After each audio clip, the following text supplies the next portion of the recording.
Bonjour à tous pour cette nouvelle vidéo consacrée aux meilleures parties d'échecs et pour continuer notre série sur l'année 1966. Alors, durant cette année, le championnat du monde a opposé Petrosian et Spassky avec la victoire finale de Petrosian, et il est tout à fait normal de retrouver plusieurs de leurs parties dans cette sélection. Cette partie jugée deuxième de cette année, nous retrouvons Petrosian avec les Blancs contre Spassky. C'est la 10e partie du match et nous allons voir ce qui s'est passé dans cette partie. Cavalier F3, donc Petrosian avec les Blancs joue de manière très souple. Il peut partir à peu près sur toutes les ouvertures possibles après cavalier F3 et cela va dépendre du jeu des Noirs. Spassky joue la symétrie, G3, G6 et première indication, Petrosian joue C4. Donc on peut aller vers une ouverture anglaise ou éventuellement, si Petrosian joue D4, vers une est indienne. G7 ou G2, petit roc, cavalier C6, un ordre de coup euh, assez, euh, assez intéressant, puisque Spassky éventuellement peut préparer la poussée E5 et contrer D4. Cavalier C3, donc Petrosian ne se dépêche pas de jouer D4, D6, et avec la possibilité de sortir le fou, et D4. On voit que c'est maintenant une défense est-indienne. On voit très bien le développement des Noirs, avec éventuellement la possibilité de jouer E5 ou d'attaquer à l'aile dame, et le duo central C4, D4, avec peut-être même l'arrivée du pion E4 pour retrouver nos trois pions habituels dans ce type d'ouverture. Spassky continue par A6. Alors, un plan, comme je l'ai dit, pour attaquer à l'aile dame avec tour B8, B5, et éventuellement compter sur l'ouverture de cette grande diagonale. Vous voyez que les deux fous sont placés de façon à croiser le contrôle de l'échiquier, un sur les cases noires pour le fou noir et un sur les cases blanches pour le fou blanc. On va voir comment ça va se dérouler. Petrosian pousse D5 tout de suite. Alors on pourrait jouer à la place de D5 H3, tour B8 et E4 B5. Ce serait une autre grande variante de cette défense. Donc D5, cavalier A5. Voilà, l'idée est assez originale de mettre la pression sur le pion C4. Faire attention à ne pas donner le cavalier A5, mais tant que le pion C4 sera sous pression, pas de danger pour ce cavalier. Cavalier D2. Alors là, on menace de jouer B4.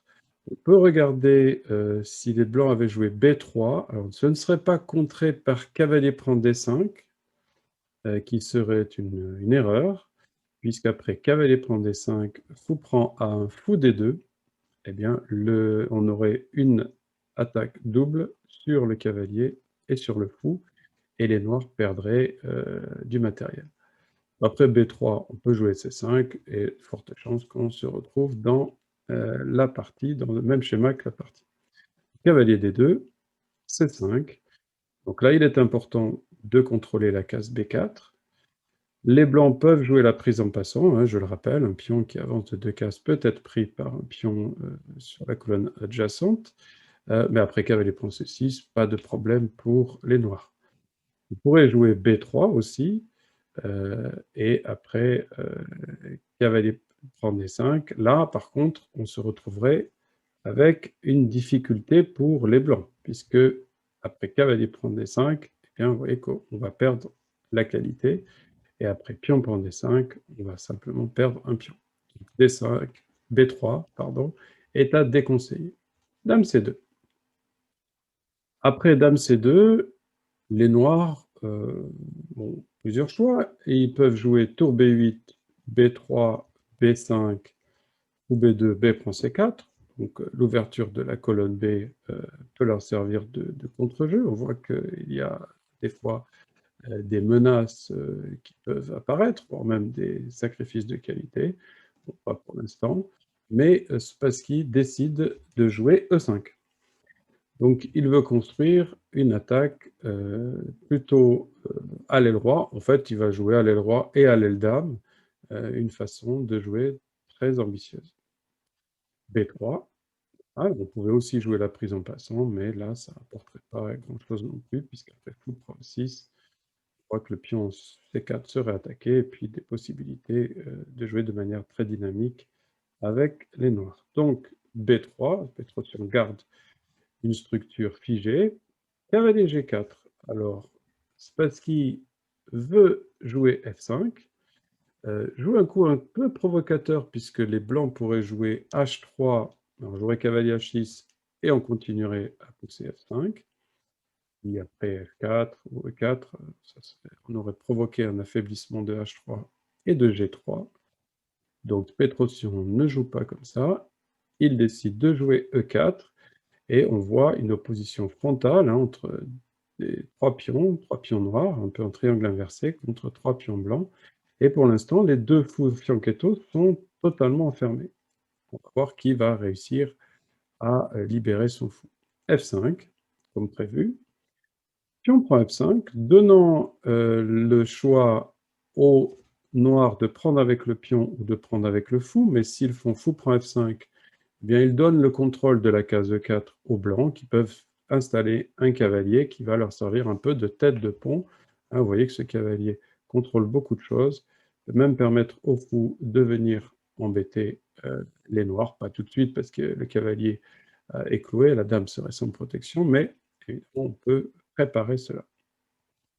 Après, pion prend F5, donc Spassky prend avec le pion et se donne beaucoup plus de dynamisme dans son attaque, puisqu'il peut jouer E4, il peut jouer F4.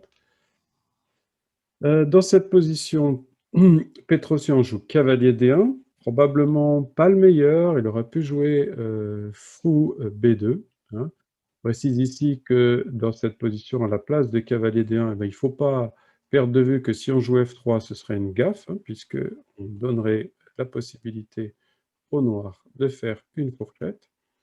Donc on aurait pu jouer fou B2 et puis éventuellement préparer avec cette tour ici en E1. Donc il joue cavalier D1. Alors l'idée, on aperçoit tout de suite, il veut jouer F3 et contrôler la case E3. Spade qui continue, B5, ouais, un joli mur de pions noirs, hein, F5, E5, C5, B5, on sent qu'il a quand même beaucoup de potentiel.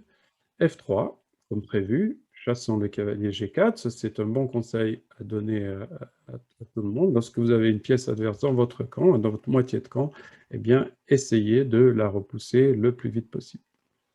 E4, donc petit coup intermédiaire, puisque le cavalier est imprenable à cause de la menace sur la tour. Ou B2,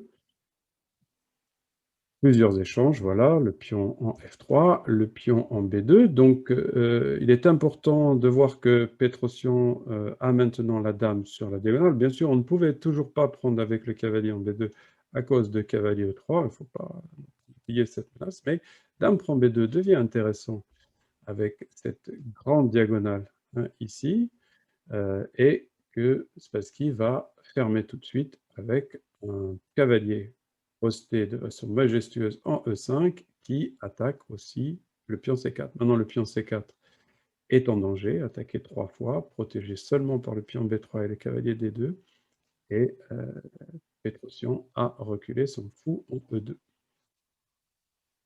Maintenant, on arrive un peu à un carrefour. Spassky doit-il renforcer sa position, par exemple, en jouant fou D7, cavalier 3, dame F6, et puis après roi H1, quelques coups, hein, on peut jouer d'autres, c'est sûr, mais ici, on voit l'idée, ramener des forces pour les noirs et se préparer ensuite à avancer, peut-être toujours en manœuvrant, peut-être le cavalier A5, peut-être commencer à faire des menaces sur le pion C4, ou alors attaquer tout de suite, et Spassky va décider d'attaquer eh bien, par F4, frontalement, mais peut-être c'était un peu précipité. Mais par chance, Petrosian ne va pas jouer le meilleur coup, par chance pour Spassky, puisque le meilleur coup était simplement de prendre avec la tour, et après tour prend pion, cavalier G6, cavalier E4, hein, le pion ne pouvait pas s'accrocher au pion F4, mais après cavalier DF2, on voit ici des possibilités pour les blancs de ramener des pièces et peut-être d'avoir une balance positive au niveau de la masse des pièces sur l'aile roi. Au lieu de ça, Petrosian a pris avec le pion et il a donné une opportunité à Spassky de prendre avec la tour. Pardon, ça, de prendre avec la tour en F4, ici, voilà, et de jouer sur une menace tactique, tour prend F4, dame G5, on crée une fourchette sur le roi et la dame, et après roi H1, dame prend F4, eh bien, on voit que la dame F4 est très bien placée, le pion C4 est sous pression, puis il est très facile d'amener ce coup, voire d'amener ensuite la tour en attaque. Donc, peut-être pas d'être désavantageux complètement pour les blancs, mais on voit que la pression est quand même sur le camp des blancs.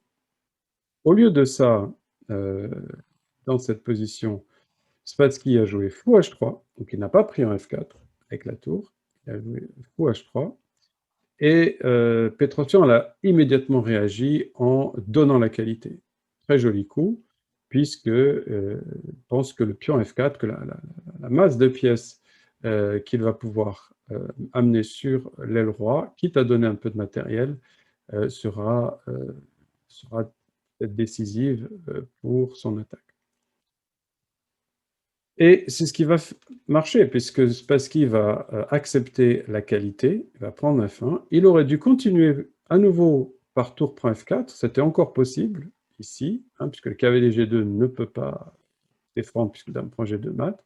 Et après, roi H1, dame prend F4, tour G1. Alors là, on a eu le temps de passer la tour, mais cette position est encore très équilibrée. Au lieu de ça, sur cavalier E3, il a accepté le matériel, donc il a accepté la qualité. Tour prend F1, on voit que cette tour maintenant aussi protège le pion, que ce pion est mobile et qu'on va pouvoir peut-être amener les pièces mineures vers le roi noir. Cavalier G6, hein, maintenant tour prend F4 ne fonctionnerait plus, hein, on peut le voir, tour prend F4 et cavalier G2 défendrait la tour. Donc cavalier G6, fou G4, voilà le plan, la botte secrète de Petrosian, c'est de pouvoir placer le fou en E6. On voit aussi que le fou en E6 et la dame combinent de façon très efficace sur les deux diagonales, hein, et donc le danger est imminent.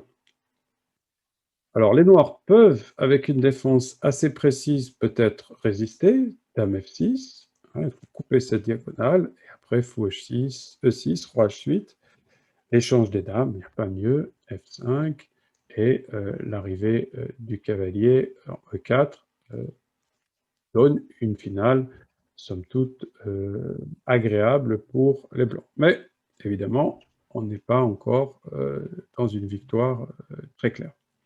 Après fou G4, Spassky va à nouveau se tromper, il va faire cavalier prend F4, et double sacrifice de qualité de Petrosian, puisqu'il va prendre F4. Alors, c'est un deuxième sacrifice qui est évidemment beaucoup moins dangereux, puisqu'on va récupérer la qualité tout de suite par fou E6.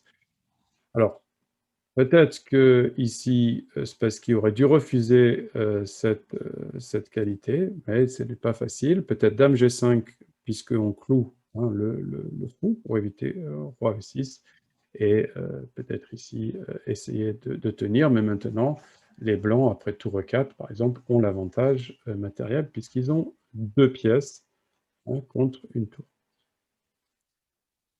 Donc, Spassky a accepté la tour, fou E6, et maintenant il est quasiment forcé de redonner la qualité par tour F7. S'il essaye de fuir avec son roi, après quelques échecs, c'est une variante, il y en a certainement d'autres, mais ici, vous voyez que on va récupérer la tour, et G5, vous voyez que là, on menace de récupérer la tour, et si les noirs essayent de garder le matériel, là, on va aller jusqu'au mat, ici, avec dame G6 et mat au coup suivant, puisque on va prendre la tour en F7. Donc, on ne peut pas fuir avec le roi. Donc, après fou E6, il faut interposer la tour. Maintenant, Petrosian a beau jeu de venir avec ses cavaliers, menacer le roi noir. Alors, dame H4, on menace tout simplement de jouer cavalier F5, etc. Dame H4. Sur dame E7, vous voyez cavalier G4, et il n'y a vraiment aucun moyen de fuir l'arrivée de ces cavaliers. Donc dame H4, cavalier prend D6. Dame G5 échec, une fourchette sur le roi et le cavalier, roi H1, et si on prend le cavalier, fou prend F7 échec, roi F8, dame échec, et ici, fourchette. Alors il faut se méfier, puisque la dame blanche est aussi attaquée, il faut faire un échec, un dernier échec, et puis sur dame prend E6, on va prendre, et ensuite on va gagner la dame. En jouant précisément, pas de problème. Dans cette position, les noirs ont joué tour A7, fou prend F7, tour prend F7, et peut-être avez-vous déjà eu l'occasion de voir cette position dans un livre de tactique, puisque pour illustrer la fourchette, c'est une position qui est très très souvent citée, puisque Petrosian va terminer le travail par un magnifique sacrifice de dame, et après, dame, roi prend H8, cavalier prend F7, on retrouve une fourchette décisive, et bien sûr, avec une pièce de moins, Spassky a abandonné. Donc, une jolie démonstration de Petrosian. Spassky a peut-être été impatient dans cette partie. Peut-être que ça lui aura coûté le titre de champion du monde. Nous verrons dans les prochaines parties si on retrouve les deux belligérants. Voilà pour cette partie nommée deuxième plus belle partie de 1966. Merci de votre attention, j'espère que ça vous aura plu. N'hésitez pas à vous abonner à ma chaîne YouTube ou à retrouver des cours sur comprendre les échecs.com. À bientôt, au revoir.